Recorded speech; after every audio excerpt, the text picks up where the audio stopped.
Unamwambia utafute Mungu kwa bidii ili upate roho. Haleluya. Upate roho. Waifuasi na akiolewa kila mwanaume demoa atarudi nyuma. Kila mwanaume demoa anarudi nyuma. Kila mwanamke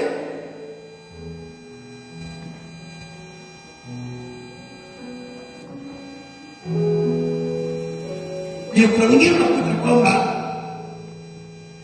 ndio kama tunasema si vizuri kuingia katika ndoa kwa haraka, kwa sababu inahitaji ushirikishwaji wa Mungu zaidi, hasa unapoolewa wakati unamjua Mungu. Ukiwa unaolewa huko gizani, hiyo haina shida, wewe utakachokutana nacho ni hicho hicho.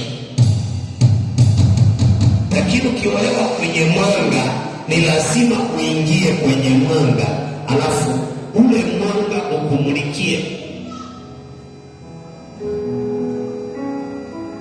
Hapa ni sahihi. Hizi madhabahu zinaweza nikashikilia eneo la uchumi, hazikubali.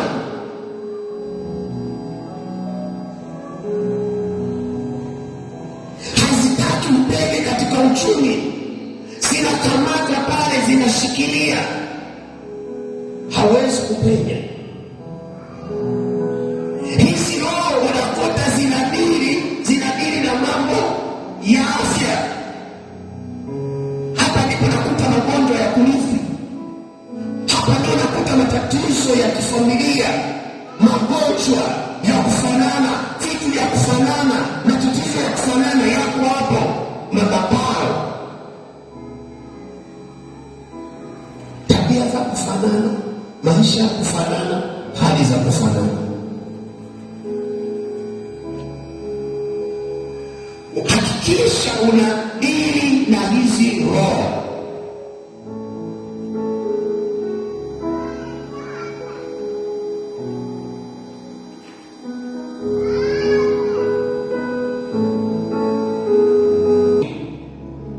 Usikubali kuishi maisha na ulivyopangwa na madhabahu. Kama ni madhabahu mbovu, ivunje hiyo madhabahu, alafu Mungu akupe roho ya kushinda, akupe roho ya kufanikiwa, akupe roho ya kupenda. Yale magonjwa ya kurithi, yale magonjwa unakuta ya kifamilia, matatizo ya kurithi, pressure,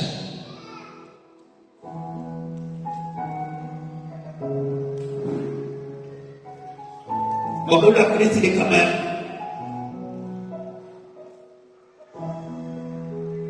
magonjwa ya kurithi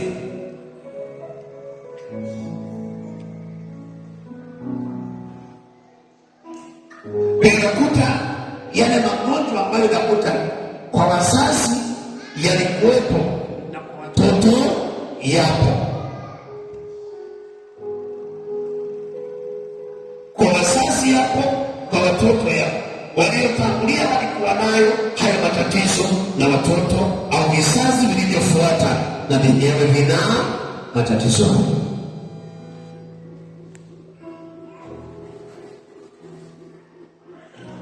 Hizi roho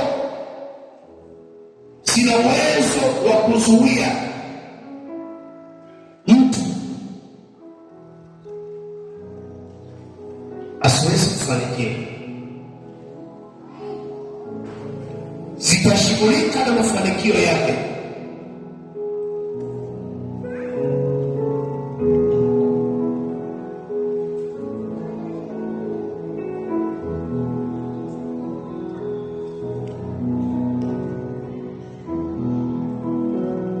Zinaweza kuzuia eneo la uchumi na fedha, na matokeo yake utakuta kwenye eneo la uchumi kuna shida. Kwenye eneo la uchumi au fedha utakuta madeni yasiyoisha,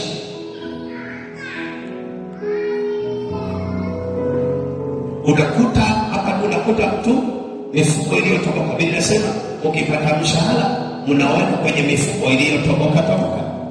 Ndio Biblia inasema kuna roho ya kutoboa mifuko iliyotoboka. Hakuna hela inaweza kukaa katika eneo la ndoa na familia. Zinaleta mifumo, zinaweza zikamzuia, zikamkubali mtu akaoa au akaolewa, lakini zikazuia mifumo ya ndoa yenye furaha. Zitaleta migogoro, zitaleta matatizo katika ndoa, ili ile ndoa isiendelee.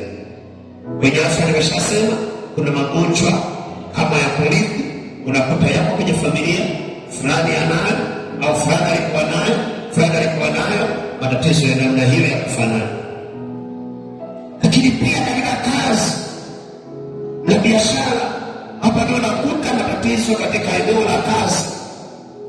Anapata kazi na fulani anafukuzwa, anapata kazi na fulani anakosa kibali, anapata kazi au anajaribu kutafuta kazi hapati, anajaribu kupambana kutafuta kazi hapati. Nyingine akipata kazi tayari hizi roho zinaanza kupambana kuzuia au kufuta au kuangusha ile kazi siendelee. Ndio unakuta mtu anakwenda anapokaribia upenyo, ndio roho hii inasimama kuzuia kumrudisha nyuma. Unapofika kwenye pointi ya mafanikio, unapofika kwenye pointi ya upenyo, ndio hizi roho zinasimama, zinazuia. Sikiona ndio unaendelea, unashamiri, unakwenda, mambo yanaenda. Sasa kwa ukuzuri, lazima tukushughulikie, zinakuzuia.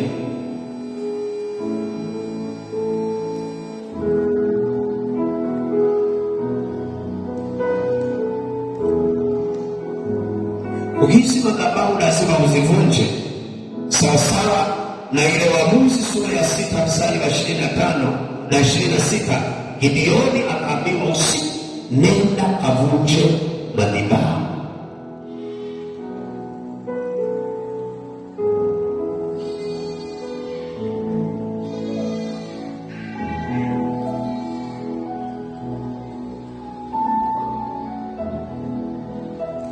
Kwa kuwa lazima Mungu akupe siri, ujue ni wapi ambapo kuna madhabahu kwenye maisha yako.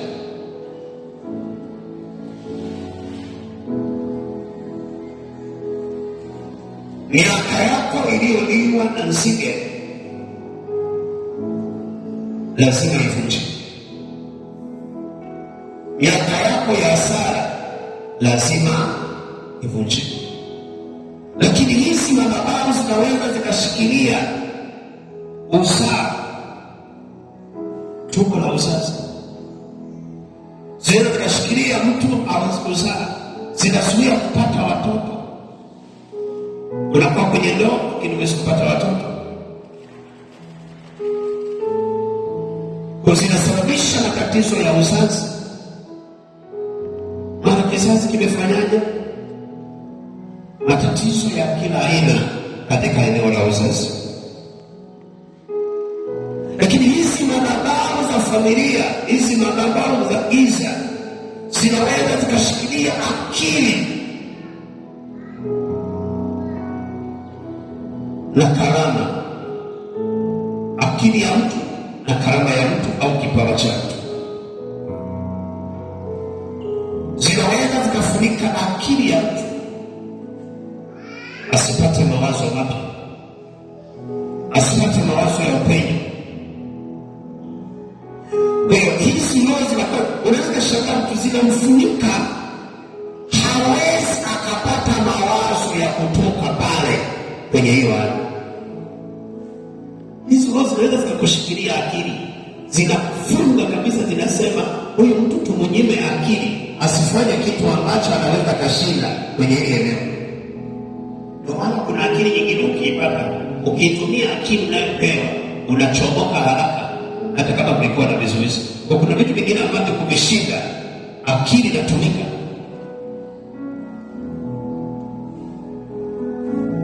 Maana nasema ombeni nanyi mtapewa.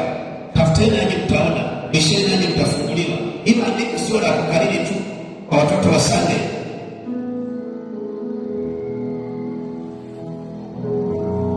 Ukiomba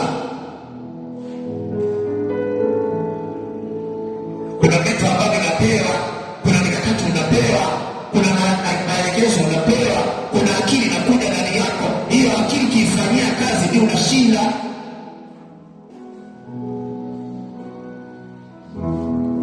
Unaweza kuomba alafu akili ikaja ndani yako, mawazo mapya yakaja, fanya hivi ushinde hapa, malisa hili kwa namna fulani, hili linaisha mepesi. Akili ile inaenda kukutoa, ndio inakamatwa. Akili ya kukutoa kwenye kikwazo ulipokwama, uliposhikiliwa, inashikwa, inakamatwa. Kuna mwingine anaweza kuwa anateseka na anaomba, lakini hawezi kupata mawazo mapya katika hilo eneo. Lazima upate mawazo mapya. Kila kitu kinahitaji mafanikio yako. Wakati mwingine yamezuka kwa sababu ya akili yako. Akili yako ndio imekamatwa, ndio imeshikiliwa. Kipawa chako na shida ukitumia, Mungu amekupa uwezo. Kila mtu ana uwezo wake. Mwingine ana uwezo kabisa, ni mwombezi, ni intercessor, lakini haya na roho yanamshikilia.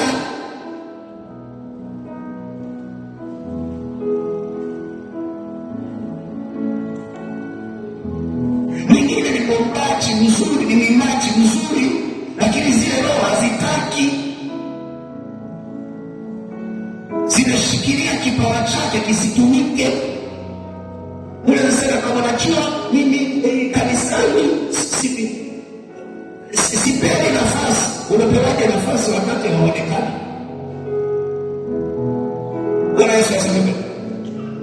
Unapewaje nafasi wakati haonekani? Mtu anayepewa nafasi anaonekana kwanza, ana bidii. Bidii katika Bwana. Unapewaje nafasi mtu hana bidii? Ana bidii ya kuomba na funga, anamtafuta Bwana. Yuko kanisani anaomba, yuko peke yake anaomba, yuko anampata Bwana, anapitia kuomba. Yeye ndiye ambaye anasema hapa kuna kitu. Sasa wengine ile hekima yake na ile karama yake anaizika. Karama hata kama utaambiwa na mtu inafanya kazi. Nikija mbele ya kwa mtu yuko hapa anafunga, amefunga na kuomba, yuko hapa usiku nasema hapa kuna mtu anataka nikiainisha mimi siku hiyo maana nasema kuna jamaa alikuwa anapigana vita na kuona wa maana zaidi na una nguvu na unastahili kuinuliwa. Usimuinue mtu haraka haraka. Kwenye kanuni ya kiroho usimuinue mtu haraka haraka. Ukimwinua kama anataka kuinuka analala tena. Ukimwamsha analala tena. Aliyeanguka ukimwona ameanguka anapigana, mshike mkono mwambie twende pamoja. Sasa mwingine anasubiria. Amka.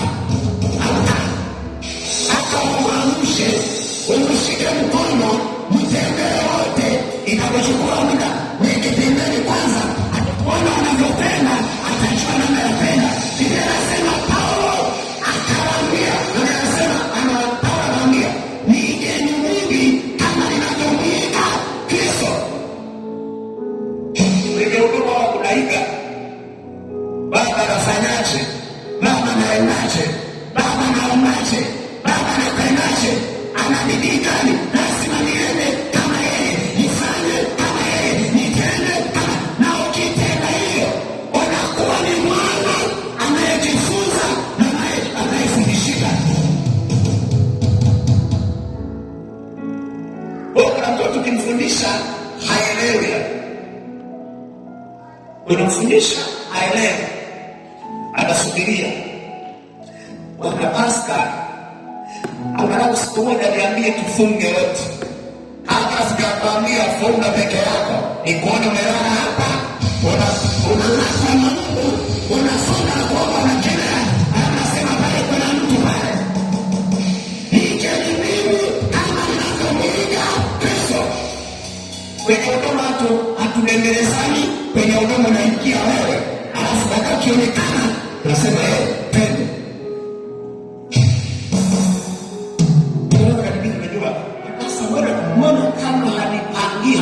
usikuone kwa sababu hauonekani. Kuna watu wanaonekana, na kila mtu kanisani anataka aonekane kuliko wengine. Kielele. Kuna mtu kwenye kazi ya Mungu ukitaka kuonekana uwe kielele. Kielele. Mbona basta naomba? Hiyo nguvu ya kuomba na mimi naitafuta. Kila ikifika saa 6 naanza maombi mpaka asubuhi saa 6. Nikiamka ile asubuhi na naamka na mawenge, niko kazini.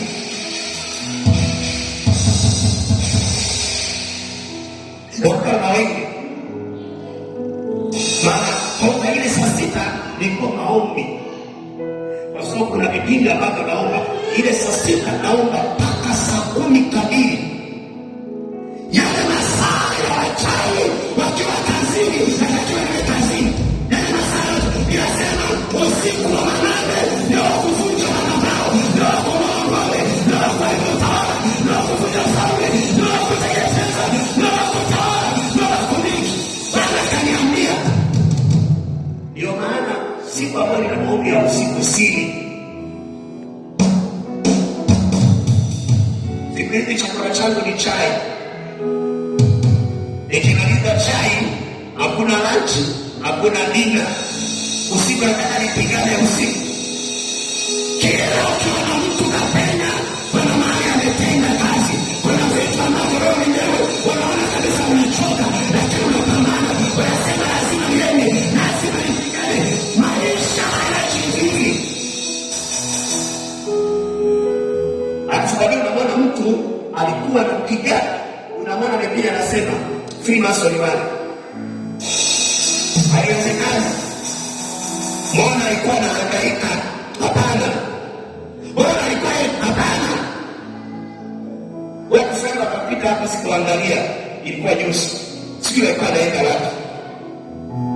Saa 6:00 nilikuwa naomba hapa, nasikia wanapita pale. Vijana hivi sio alikuwa anaenda wapi. Sasa nilishangaa kama yumbo saa 6 nimo ya. Amen. Sasa mtu ambaye ukitaka kujua mtu ambaye unapenda, unajua kabisa kama ni kijana, unaona yumbo, unaona anapigana, unaona anaomba, unaona anabidii, unaona anafunga, sio kama vile funga. Yale kila mpaka mtangaziane kufunga ndio vijana wanafunga.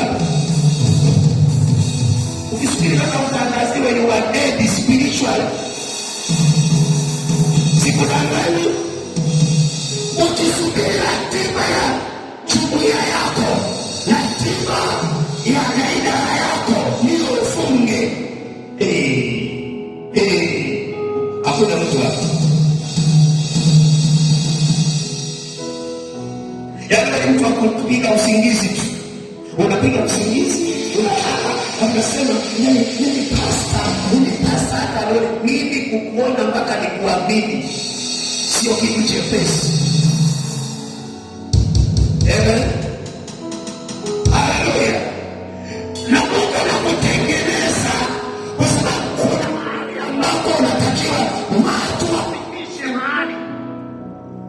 Kwa hiyo Mungu anakutengeneza, anakuwekea roho, alafu watu watengeneze sawa sawa na kule unapokwenda. Huduma hii ni huduma ambayo maono yake ni maono makubwa. Kwa hiyo Mungu aweza kajenga kwenye msingi ovyo. Ila siku aimarishe. Aiwe watu ambao wako very powerful.